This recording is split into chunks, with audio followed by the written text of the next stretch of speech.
Il-Partit Nazzjonalista ilu żmien jgħid li l-pajjiż m'għandux bżonn power station ġdida li taħdem bil-gass. Iżda issa l-Viċi Kap Nazzjonalista Mario De Marco qed jgħid li din hi xi ħaġa li wieħed qatt irid jara. Issa, jekk għandix bżonn it-tieni power station jew le, dik ovvjament irridu narawha skont il-kapaċità li rnexxilna nġibu mill-interconnector u bil-WSC. De Marco għamel dawn id-dikjerazzjonijiet ftit tal-jiem biss wara li l-kap tal-Oppożizzjoni Simon Busuttil għamel dikjerazzjoni ċara ħafna. Mhux għax hemm bżonna il-power station. Mistoqsi għal darba darbtej dwar dan, De Marco reġa' iddikjara hekk.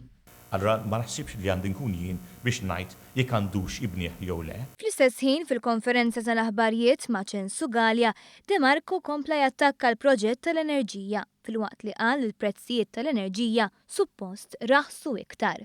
Dan ġab reazzjoni tal-Partit Laburista li qal li Simon Busuttil u l-oppożizzjoni tiegħu għaddejjin minn dadija negattiva tas-soltu.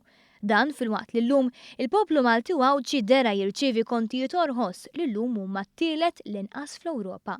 Li ma traħis il-kap tal-Oppożizzjoni kien isejjaħlu il-gemik tal-millenju u Alice in Wonderland.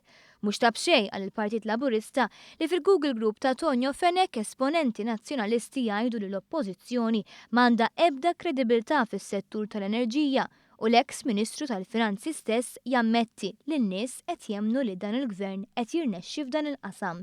Fl-aħħar nett intqal li realtà turi li l-Partit Laburista fil-gvern irnexxielu jattira biljun euro investiment fis-settur tal-enerġija.